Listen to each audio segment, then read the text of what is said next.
Hey. Assalamualaikum warahmatullahi wabarakatuh.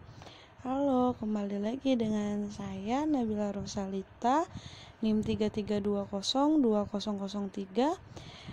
Saya mahasiswa Universitas Muhammadiyah Palembang, Fakultas Keguruan Ilmu Pendidikan, Prodi Matematika tahun 2020.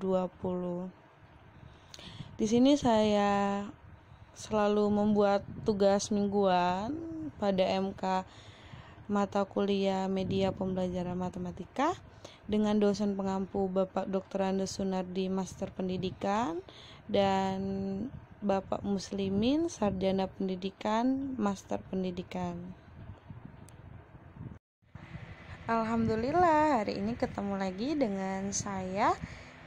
Hari ini saya akan menjelaskan sebuah materi mengenai bagaimana cara kita sebagai pendidik mendesain media pembelajaran yang sesuai dengan kebutuhan serta karakteristik peserta didik tersebut. Oke, ditonton ya sampai akhir. Terima kasih. Yang pertama yang akan saya bahas yaitu menganalisis kebutuhan dan karakteristik siswa.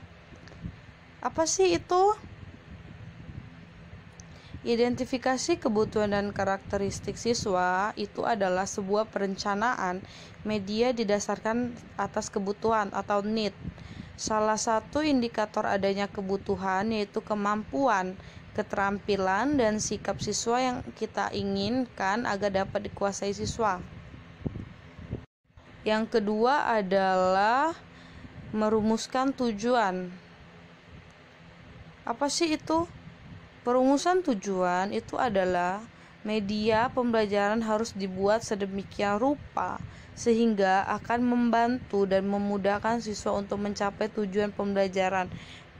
Maksudnya tuh agar siswa tersebut tuh memahami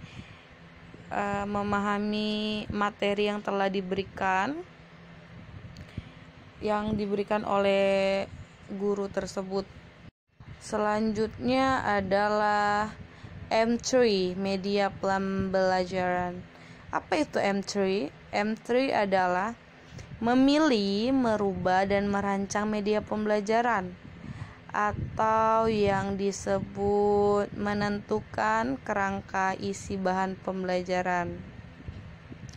M3 tadi bisa digunakan untuk membuat suatu media yang tepat bagi kegiatan pembelajaran. Biasanya akan meliputi yaitu 1. Memilih media pembelajaran yang sudah tersedia, yang kedua merubah media yang sudah ada, yang ketiga merancang pembuatan media yang baru. Yang sering kita lihat di dalam proses pembelajaran itu yaitu memilih apa saja media yang telah diberikan atau merubah sedikit media yang telah dibentuk atau telah dibuat, dan yang terakhir membuat atau merancang sebuah proses baru, desain baru yang agar menurut peserta didik itu lebih mudah.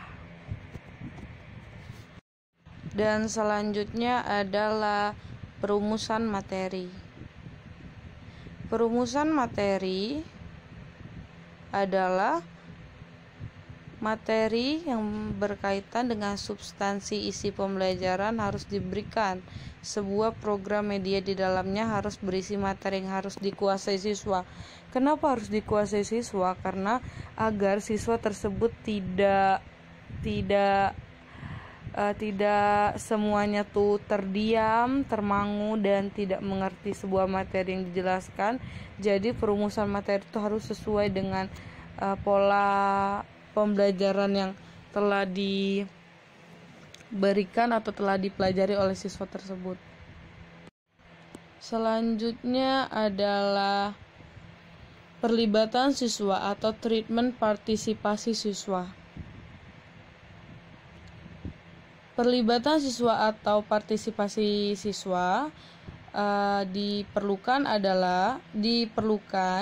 agar situasi belajar yang paling efektif itu adalah situasi belajar yang memberikan kesempatan siswa merespons secara langsung dan terlibat dalam pembelajaran. Oleh karena itu, siswa harus dilibatkan semaksimal mungkin dalam pemanfaatan penggunaan media agar siswa tersebut paham dan akan ingat pelajaran tersebut sampai kapanpun, karena alat peraga tersebut tuh bisa memahami dia bagaimana konsep dan cara kerja pembelajaran tersebut. Selanjutnya itu membuat sketsa dan menentukan bahan alat yang digunakan. Membuat sketsa itu membuat rancangan sedemikian rupa apa saja atau penentuan apa saja yang akan dibuat untuk suatu proses mendesain dan menentukan bahan atau alat yang digunakan untuk membuat atau merancang sebuah proses yang akan kita buat nantinya. Biasanya itu bisa seperti contohnya kalau di pelajaran matematika itu membuat kubus dari stick dan membuat alat peraga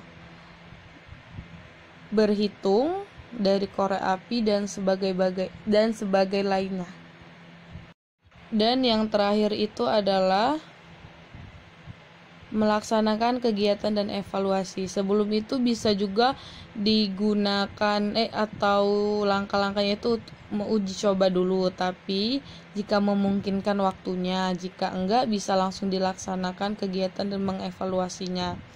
Evaluasi atau evaluation bertujuan untuk memilih media pembelajaran yang akan digunakan di kelas, untuk melihat prosedur penggunaan media, untuk memeriksa apakah tujuan menggunakan media tersebut telah tercapai, menilai kemampuan guru menggunakan media, memberikan informasi untuk kepentingan administrasi, dan untuk memperbaiki media itu sendiri.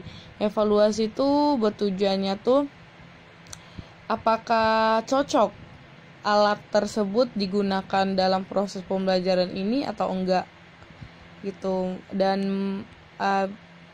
sebagai penilaian terhadap kemampuan guru itu memperagakan suatu proses pembelajaran secara berlangsung. Dan alhamdulillah akhirnya kita udah selesai dalam membahas pembahasan yang telah saya jabarkan tadi. Lebih dan kurang saya meminta maaf kepada Allah, saya memohon ampun. Mungkin banyak sekali kekurangan kata, salah pengucapan, dan lain sebagainya. Mohon dimaklumi. Jangan lupa selalu jaga kesehatan, mematuhi protokol kesehatan juga. Stay safe terus. Saya akhiri. Wassalamualaikum warahmatullahi wabarakatuh. Semangat. Usaha tidak akan mengkhianati hasil. Oke.